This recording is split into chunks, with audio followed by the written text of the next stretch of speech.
I am a Grants and Agreements Officer at the National Science Foundation in the Division of Grants and Agreements, DGA. As you know, NSF has a lot of acronyms. So DGA stands for the Grants Office. So I joined NSF in October of 2022, so I'm fairly new. And as part of my portfolio, I manage programs under the Division of Undergraduate Education, as well as the Division of Equity for Excellence in STEM Education, or EES. So a little bit about my background. I started my career in research administration at Boston College, where I worked very closely with principal investigators and scientists that conducted research. So I worked at a university, I worked closely with PIs, similar to yourselves, where I provided support with solicitation reviews, putting the proposals together, building budgets, and then managing the awards after they're coming in. So that was some experience on the recipient side, and while I was still employed at Boston College, I had an opportunity to come and work at NSF as an IPA, as a rotator.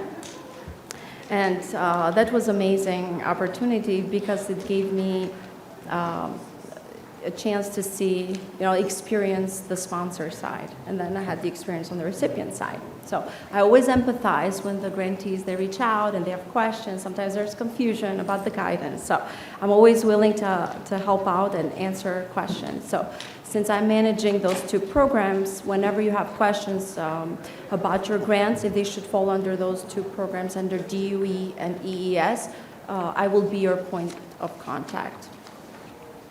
So I've also had other positions. I worked at NIH most recently, right before I joined the National Science Foundation, where I worked at the Cancer Institute, also managing grants, providing support to hospitals, cancer centers, etc. I worked at a private sector, nonprofit organization, so I've experience on both sides of the fence, if you will. So, and now without further ado, we'll get into our presentation. And we will save some, if you have questions as I go along, feel free to raise your hand and ask the question, but it might be better to kind of wait until the end and then we can address more questions. I do have two team members with me today, Ms. Angela Turner, she's my team lead, as well as Mr. Rashawn Ferrier. You might be more familiar with Rashawn. He managed this portfolio for a very long time, and I know that I have big shoes to fill. Okay. So the Division of Grants and Agreements, DGA. So there's about 35 grants officers in DGA. We manage about 3,000 grants per officer. So just to put into perspective, in FY22, DGA processed about a little over 16,000, almost 17,000 funded actions, and about a little over 11,000 new projects. We process about 5,000 post-award amendments to active awards, over 500 PI transfers. Overall, DGA, the grants office manages about 50,000. There's a typo, I think, on my slide. I don't know if you can see that, but it is 50,000 active awards. So we process a lot of actions and awards. So it is very important whenever you reach out by email, you have an inquiry or request, it's very important to always include the award number onto the correspondence so that we can research it and get back to you, to reduce sort of like effort and waste time.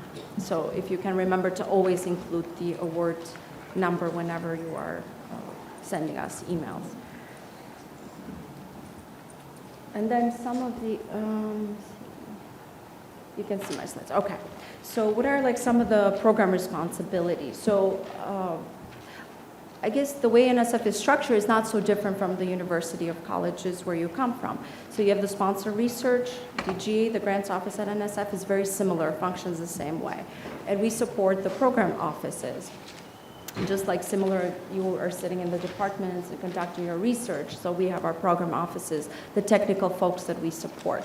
So program is usually responsible for developing the solicitations, Once the proposals come in, they put together the panels to review your proposals, and they are, if there's human subject research, they'll obtain all the documentation required to ensure that the proposals that they decide to fund have all of the components in place. Once then your proposals are recommended for approval, then they will come down to our office in DGA to be processed. And, okay. I just want to make sure that you can follow my slides at the same time.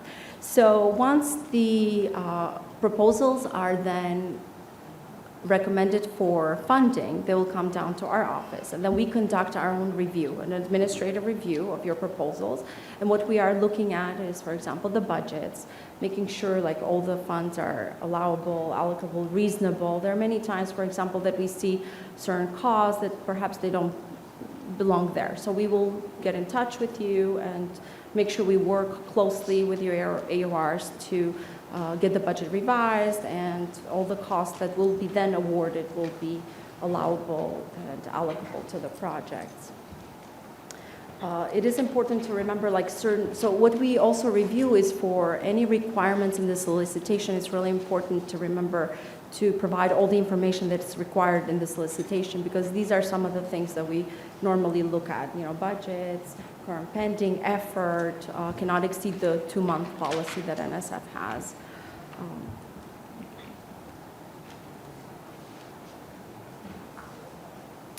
So the relationship, once an award is made, the relationship is between NSF and the grantee institution. So you receive the award, but the award doesn't go to the person. It usually is granted to the institution. And that it is the institution then who is responsible for adhering to the federal guidelines, the terms and conditions of the award, etc. So I remember when I worked at the university, sometimes the PI said, "Oh, it's my grant." Well, technically, no, it is not your grant. You are responsible for managing the project and carrying out the activities of the project, but the award is made to the institution. And then if the PIs transfer, the institution that has the award has to agree for you to move the award wherever you're going to the next institution. So always remember that, right? And then it will bring me to the next slide. It's basically you have to work very closely with the folks in your sponsored research office. In fact, when I was working at the university, we would always have a kickoff meeting. Once you receive that award document, that comes with terms and conditions on the award. So it's important to understand what are some of the requirements, restrictions, what you can and cannot do, right? Each grant comes with certain restrictions. So the folks at the sponsored research office are there to support you, and usually they should be the one, there's the point of contact between NSF, the grants office, and yourselves. Because the AORs are the ones that can accept awards on behalf of the institution. They have that authority, or submit proposals, or negotiate awards, etc. So it's important to build a rapport and a relationship with the people, the staff at your sponsored research office as you are receiving your awards, discussing your budgets, etc. They're there to help you and keep you out of trouble at times.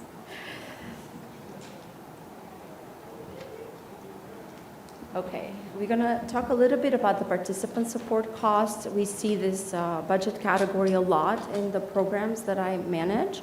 What this cost is direct cost that is paid to participants or on behalf of participants. So these are travel allowances, registration fees. Normally it is can be for students, stipends. Sometimes we see under this budget category that grantees request funding, say, for employees, but participant support costs are just for participants. Their employees are not considered participants.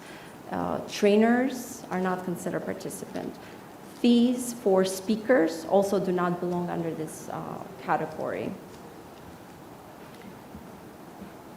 And in fact, this is one of the budget categories where there's more restriction, where you cannot move money out of this category. NSF allows the grantees to have rebudgeting authority, and we will speak a little bit further about that. But this particular budget category, the participant support cost, is very difficult to move money out of. Once the award is granted to your institution and there's funding under participant support cost, you do not have the authority to take the funding out of participant support costs. You would have to come to NSF and submit a request to move funding, reallocate funding from this category.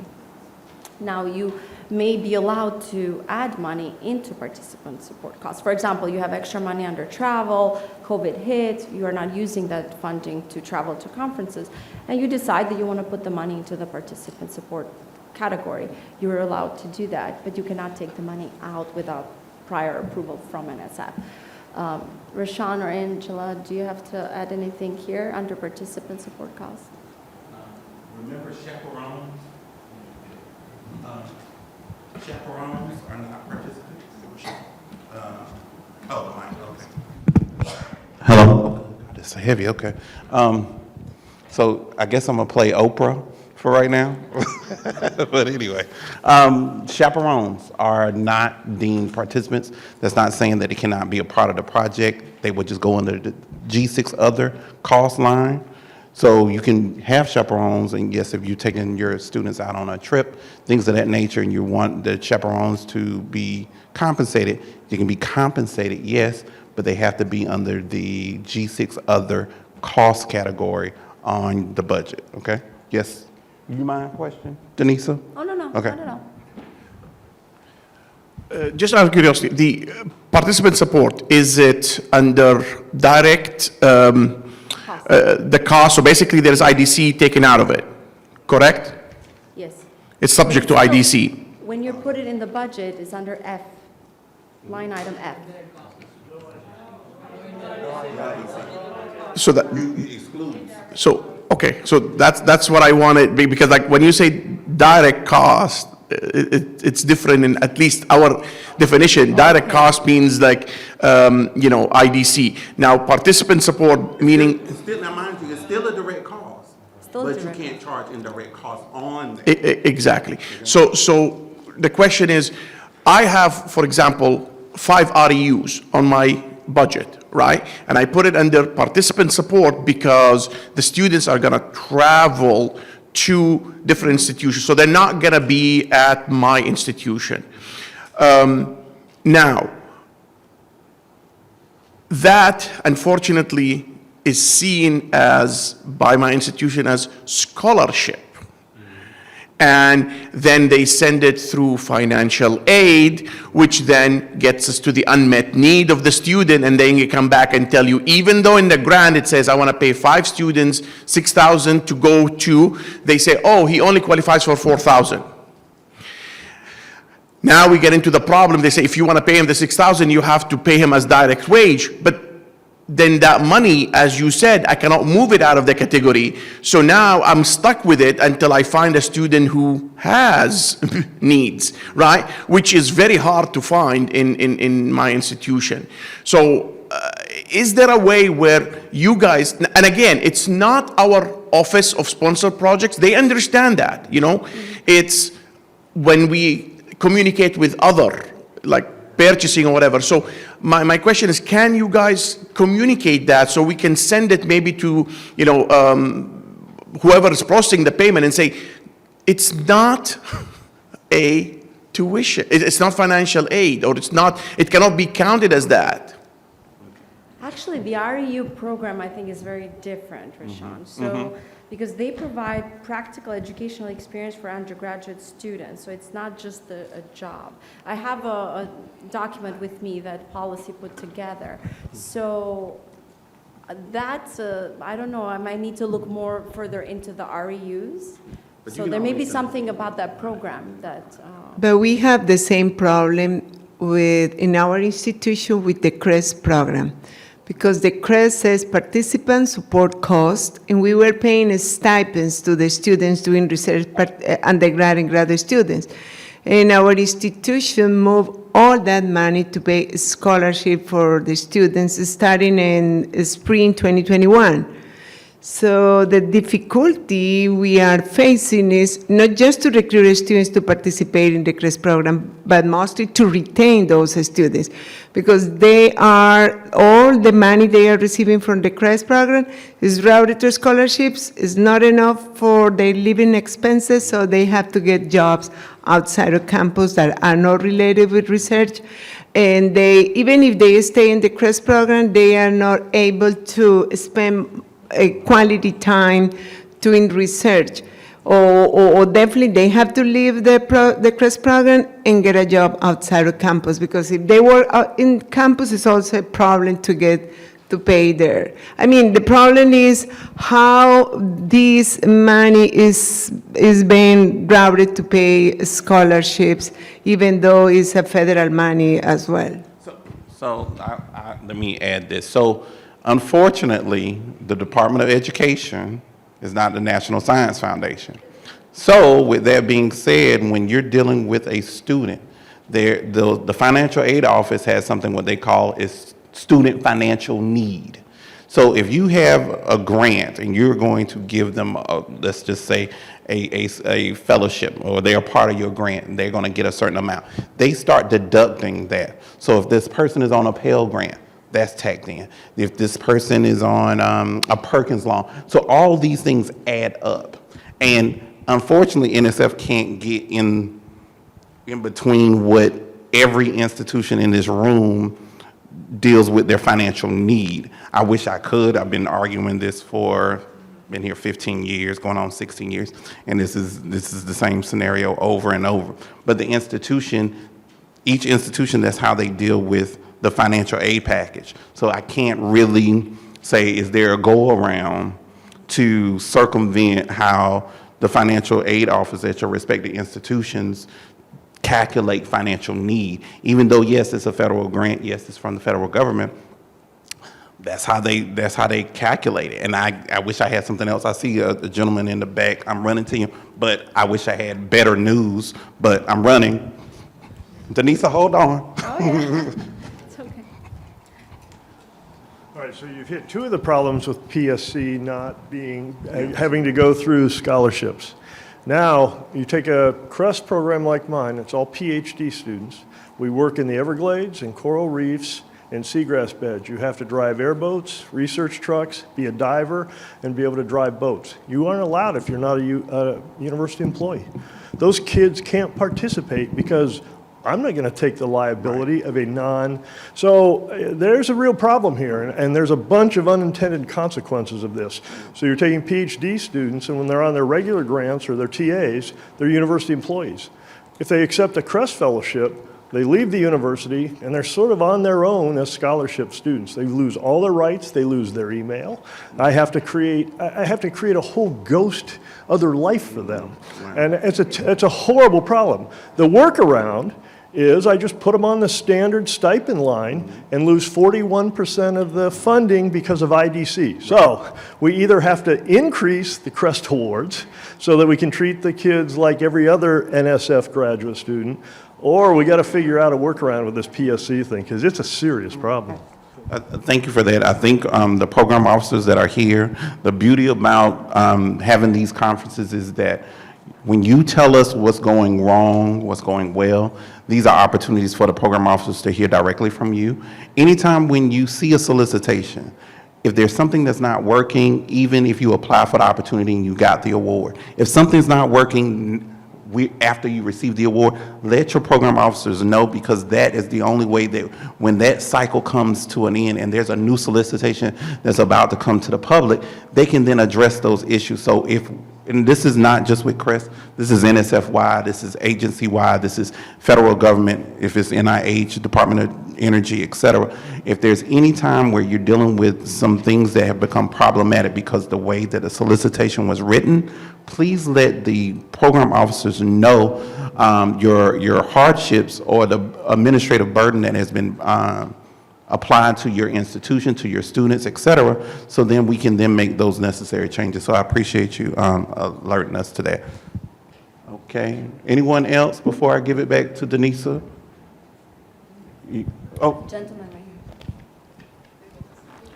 So you had a question online, and the question is, if I move to another school, can I bring my equipment with me, which is purchased by an HBCU-UP grant?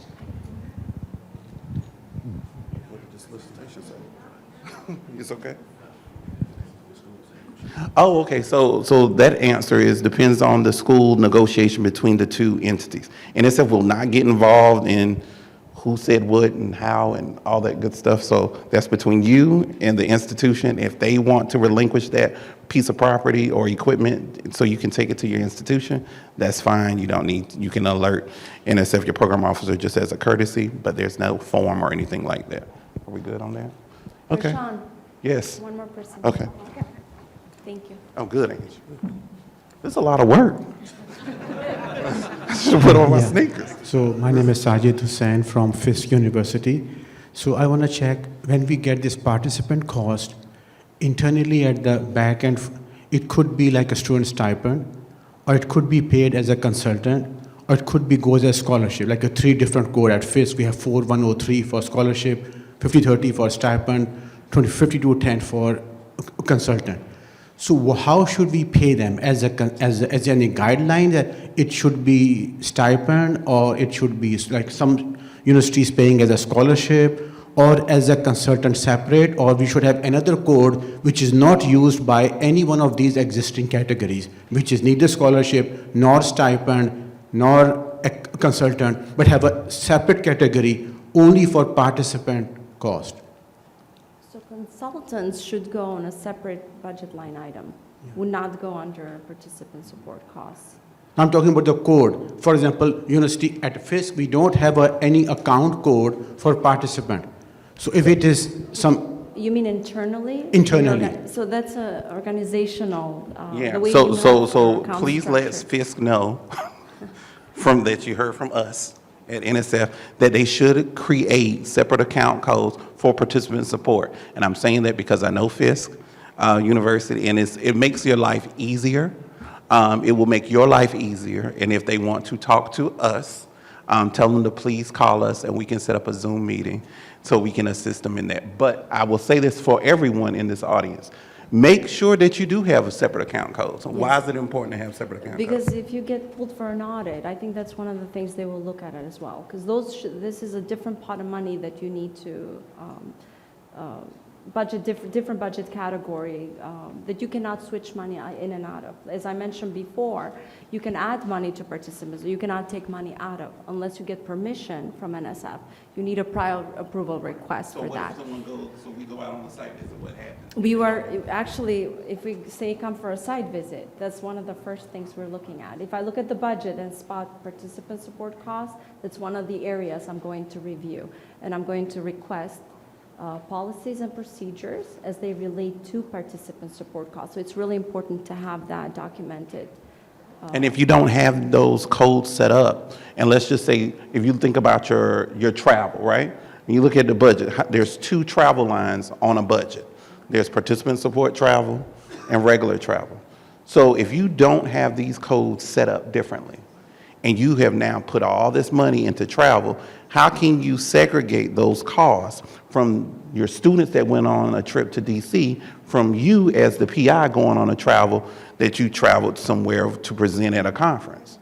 It's very hard. And it is, I will tell you this story. I went out to an institution. It took them 2 weeks to find $5,000 because they had commingled the PI's travel with the students' travel. And it was one of the most eye-opening experience for them, because they were liable for these costs that they could not produce the backup documentation. They couldn't figure out where the money came from because they didn't have it segregated in a separate account code. So that's why for Fisk, it would be really imperative that they create separate account codes. I always tell you this: for every budget line item you have, your Office of Sponsor Programs or accountant office should have an account code for every budget line item on your budget. It makes everything so much easier. When you don't have that in place, and it doesn't take a lot of time to create an account code. That's something in a journal, and this is accounting, so don't panic. Chart of This- accounts. You're not supposed to know this.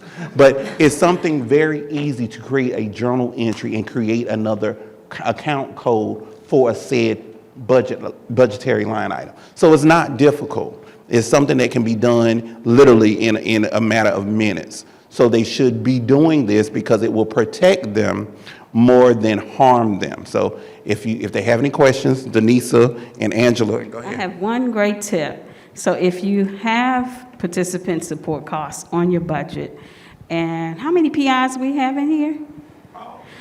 How many have read your award letters?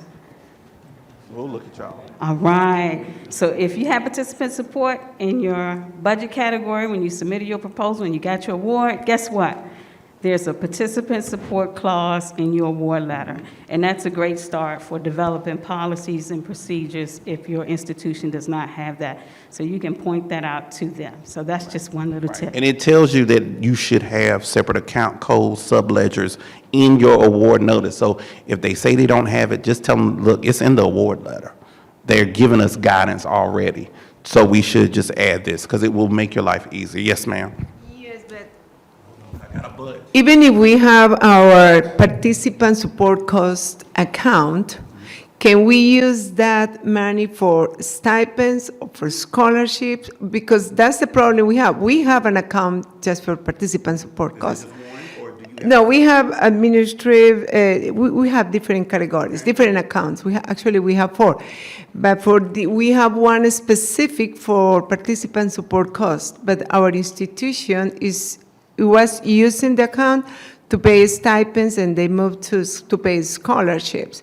So that money can be used to pay stipends, scholarships, or any kind of payment for the students, or how is that interpreted? So the challenge comes in, we're in the same institution, but it's not just our institution as we hear others.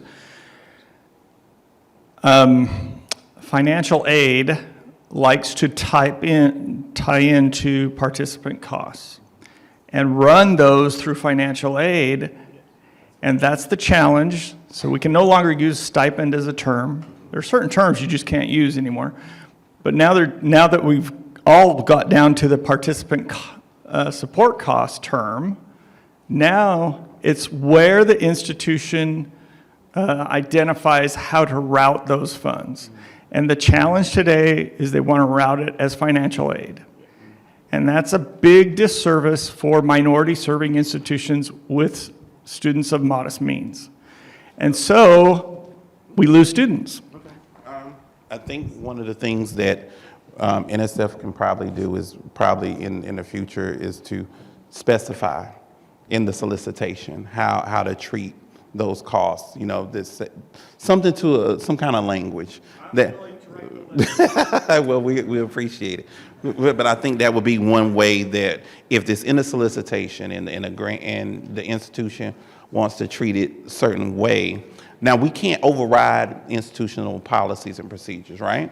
But we can give them guidance as if you're dealing with this particular program, this is how you should handle these said costs. So that's something that can be easily done as far as when we update the solicitation. We can put those, I got you, and I'm gonna get him. But yes, sir. This has been going like a 1 year worth of meetings to try and solve this. And at the end, I'll tell you what the answer is. The answer is, okay, from now on, don't put participant support for REU, period. And they said, which means you have to put it as direct wage, and if you put it as direct wage, now you're gonna have to pay IDC, which basically is a loss. That's the whole point, the point is like we're gonna have to, it decreases the amount of money. There is no other, because as you said, it's a DOE thing, and so maybe the language should say, do not put any student stipends in participant support, because obviously it's gonna just go through I'm just saying like unless you guys can come up with a solution where it's not seen as part of financial aid, I don't know what else we can do in our end. So there's over 40 of you here, 40 institutions. Everybody uses language differently. I'm pretty sure if I go to 10 institutions, they will use the word stipend differently. they will use the word fellowship differently. They will use the word scholarship differently. They will use REU differently. And that's one issue. So the only thing that I can tell you is that the solicitation is currently under revision. He offered to, work with the language. So we will meet and we will try to put a language that is allowed in the solicitation. But that doesn't mean that your institution is going to read that language and use the same way. Because everybody, you say tomato, I say tomato kind of thing. The word fellowship and the word scholarship, I swear, 20 institutions, 20 different definitions. I want to add just one more thing to that. While we're in the grants office, we do not write the policy.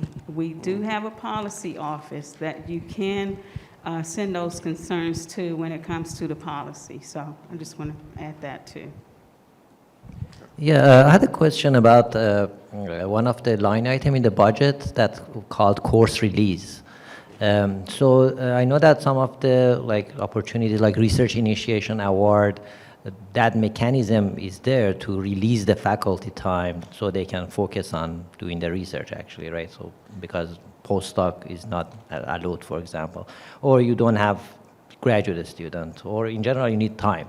So so our institution, when I was putting my budget together, I was realistic with the budget. I said, okay, if somebody wants to come and teach my course, how much that person is that needs to be paid. So I put that money down in there.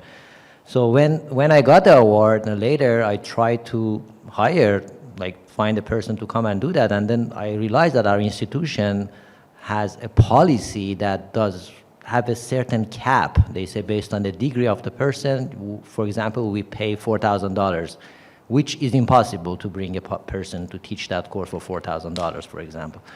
Then that's a problem. I mean, then I try to tell them that I have more money in my grant, so that's not going to happen. Nobody's going to come to do that. That's impossible to do that. So that's a board of regions or the state policy or something like that.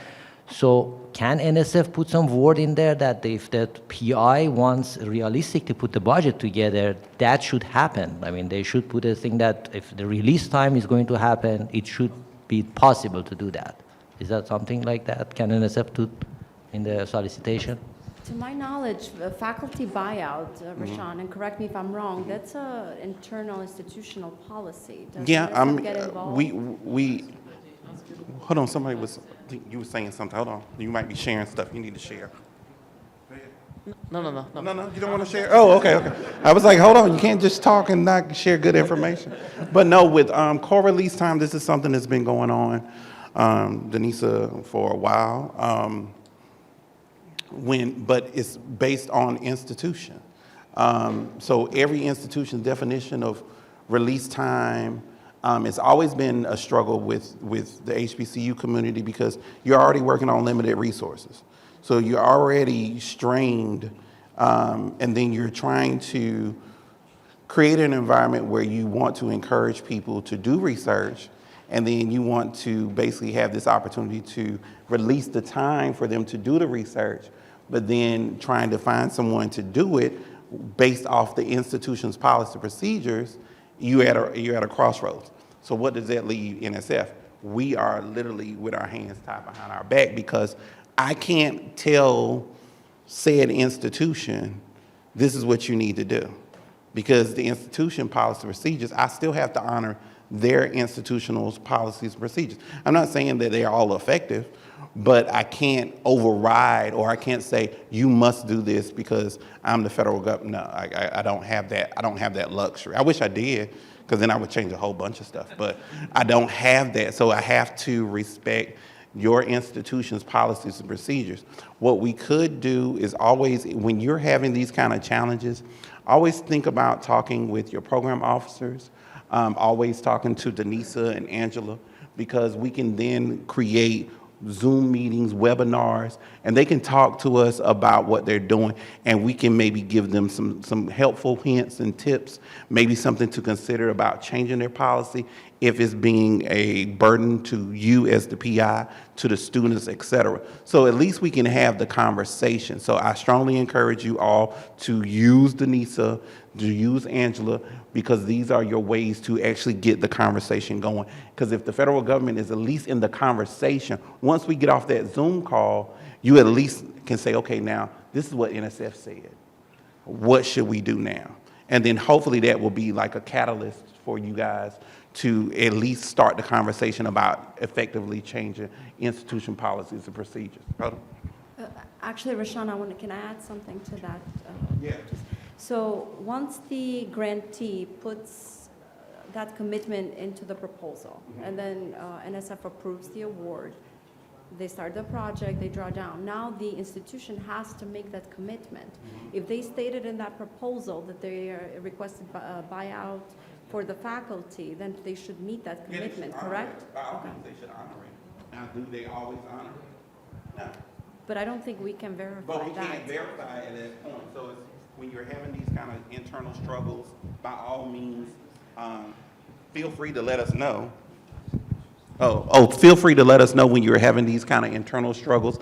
We do not play referee to any institution. So if your institution says no, do not call Denisa, do not call Angela asking for us to referee, because we do not referee these kind of things. It is very imperative that you trust your Office of Sponsor Programs, you trust your administrative staff that's supporting you. I promise you, they really want to help you. I know sometimes as PIs, y'all think we're just out to just take all your money, and that's not the case. We really want you to do well, and when you're dealing with financial constraints, there's always mechanisms that you may not have used, and I'm thinking the program officers will talk about other opportunities, other things such as supplements and things of that nature that you can always apply for when you want to expand the project. Maybe you found something when you're in your research in year 3 and now you need extra money. That's what supplements are for. So make sure that you're using all the mechanisms that we have in place, because we have money. We're begging y'all to apply for other opportunities. So don't get so caught up and I don't want to say that as a bad thing. I love HBCU-UP, I love CREST, but there's other opportunities at NSF outside of HBCU-UP and CREST and anything else with a title that says MSI, Minority Serving Institution, or HBCU-UP, or HSI.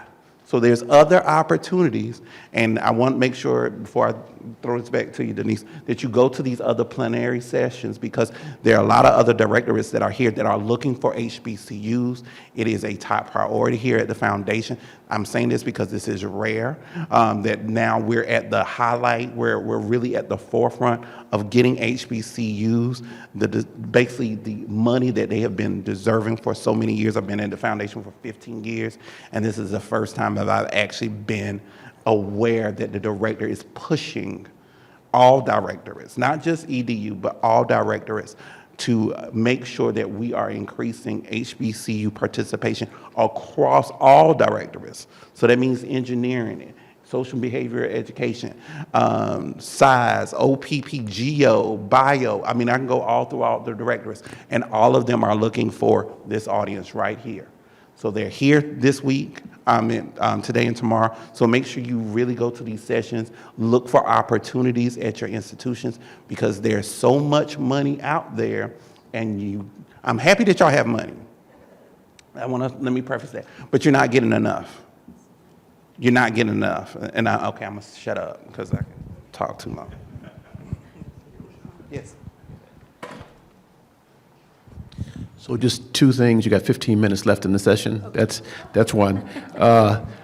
You also had an online question, and it says the NSF Graduate Research Fellowship language states that graduate students may receive a stipend of $37,000 along with a $12,000 cost of education allowance for tuition and fees paid to the institution.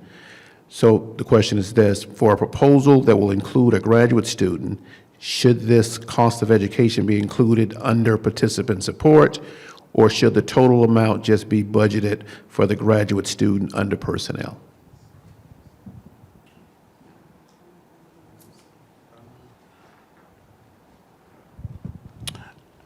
let that person send me an email, because I need to look at the solicitation, because I'm not sure where they put it. I want to know historically where we've put it first before I tell them.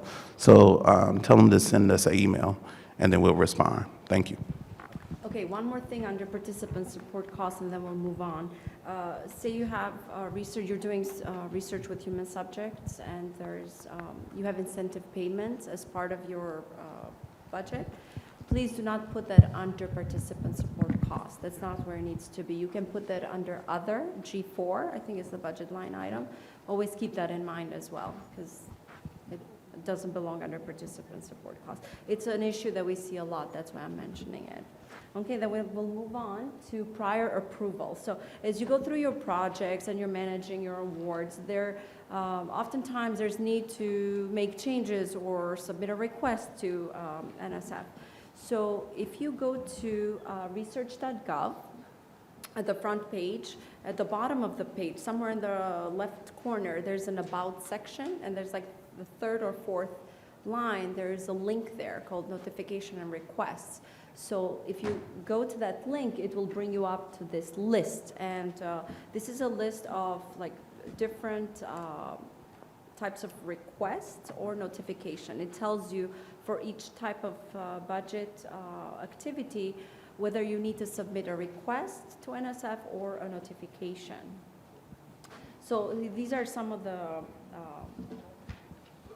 prior approval requests that we usually see. Sorry. My font is very small here and I can't see, so I'm going to refer to my slides. So what are some of the things that we see? For example, if there's a changes in effort, if the change in effort is under 25%, you can go ahead and make that change. However, if the changes in effort exceed the 25%, then you must submit a request to NSF. And if you look at this matrix here, you can see that you have the policy reference to the PAP guide, as well as it tells you where to submit the request. And usually the sponsor research office, the authorized official, knows where to submit the request. So all types of requests. If there's pre-award cost in excess of 90 days, you can submit a request. If there is additional categories of participant support costs, we mentioned that before. If you're moving money out of participant support costs, you have to submit a request. And that request goes to your NSF program officer, and they have to approve that. Now, you do have, as I mentioned before, you have rebudgeting authority. However, if any changes on the budget may indicate some type of change in scope, that you definitely need to notify NSF. Okay, so transfer, that's another request that we get very often. Transfer requests, if say you decide to move from one institution to the other, and you get into a conversation with your AORs, and the institution agrees to relinquish the grant, and you can take the grant with you. So the new institution then has to submit a grant transfer application. What I see a lot that I have to pause and go back and contact the grantee, which wastes a little bit of time. I see a lot of times where they request funding for subawards. Sometimes they subaward to the the institution they're leaving behind for whatever reason.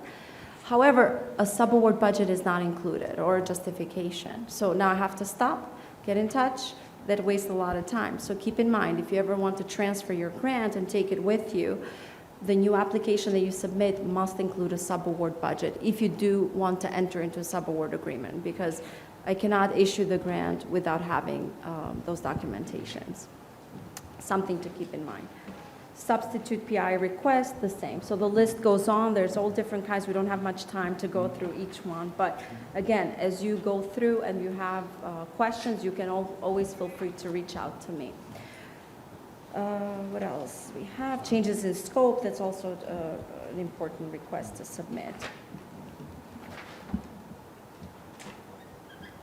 Rebudgeting, we spoke a little bit about that as well. Grantees have rebudgeting authority, so you can exercise that authority. However, if a change in the budget may appear that it changes the scope, you have to notify your program officer and be in the conversation with them to ensure that that's not what that change constitutes. A no-cost extension. So as you go through your project, you need more time to complete your project activities. And if you have funding left over and you want to continue to carry out those activities, you can request a no-cost extension, and that is a grantee-approved no-cost extension. NSF does not have to be involved in that. Your AOR can submit that NCE request through research.gov, and the grant will not be amended in that case. Say you extend 1 year, and then the next year you still need a little bit more time, that second request has to be submitted to the program office, and the program officer will review and then will approve. The grant will not be amended. You will not receive an amendment letter. However, the third time that you want to extend your grant, that will come to DGA, our office. We will evaluate the request, and then we will approve the extension, and that's when we issue an amendment to the award, because only DGA has the authority to amend your award. Any questions on that? Yes. A quick question on that.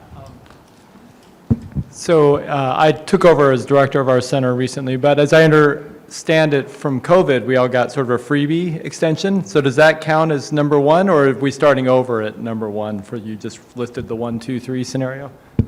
So I'll ask, so when you looked in research.gov, what did it say? Did it say a grantee approved no-cost extension? Okay, so I just took over last year. You just took over last year? So, yeah, so if you get a grantee approved, that's one. That's I call that your get out of jail free card from Monopoly. That's your freebie. But you can get multiple ones as long as there's money left on your award. That's always the key. Make sure you have some money left. And you can do a no-cost extension, yes. And with Rashawn saying that, having money left does not necessarily Constitute. get you approval for a no-cost extension. Yeah. So you must be Have something to continuing. do. Yes, the project. Publications, There's still something. activities to be carried out. Right. Yes. Okay. Yes, yes. I'll be happy to check if you send me an email. I can check, but to always provide the grant award number, I can check on my end as well.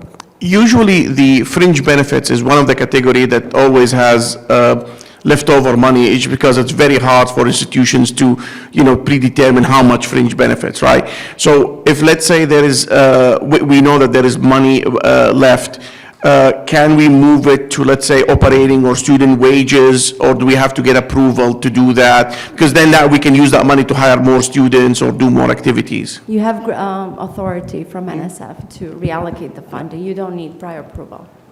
So As move long forward, as spend the it's- money. I'm sorry. As long as it's not out of what category, you all can say it together. Pop quiz. There you go, we got it Participant right. support. Good job. Okay, so we discussed the no-cost extension. How are we doing with time? You have 7 minutes, Denise, so Okay, 7 minutes. Overdue reports. This is very important.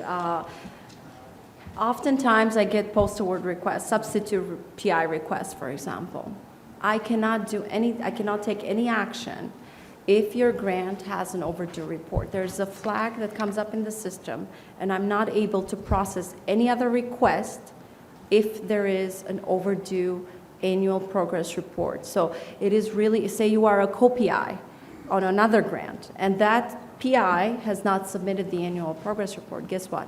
Now your grant, which has nothing to do with that, is being affected because you are co-PI on the grant that has the delinquent report. So it's really important to make sure all your annual progress reports are submitted on time, and then after your project has ended, 120 days later, the project outcomes report has to also be submitted. So you want to be in good standing when it comes to the reporting.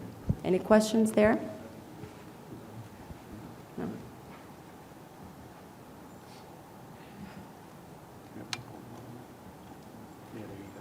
Okay, so overdue reports. We always deal with this issue. That's why we included it as part of our budget justifications. As I mentioned before, if you transfer your grant, you have subawards under that new budget that you are that you are submitting, I cannot take action. I have to stop, put it on hold, and then come back and request. So any information you can provide up front, please be sure to submit sub-award budgets, justification, everything in order for the application to be complete. Revised budget, and then obviously if we contact you and we need additional information, be sure to respond promptly. I never had issues with PIs not responding, so, but we put that out there. And then a plug here, we're always looking for talented folks, so whoever is interested can go to this website at nsf.gov, beta.nsf.gov/careers. Please apply. There's opportunities, just saying. A lot of us came in. She's a walking example. She was an IPA, a part of the Intergovernmental Personnel Act, and now look at her, fully employed. My last stop. Your last stop. She's retiring from here. I love NSF. It's an amazing agency. I worked at NIH before. It's Me just too. a different ballgame. Very different. No, very good, but different. I'll say We have otherwise. somebody from NIGMS, so. I won't say which So they do institute I good work for. as well. So it's such a pleasure to be here with all of you today. If you have questions, concerns, please feel free to reach out. We are right on the website under DGA. You can look at our name. I have some business cards that I can hand over, so feel free to stop by. And thank you very much. Yay, Denita. This is her first one, so she'll be around, so I'm excited and proud of I'm her. sure there'll be many more. Many more.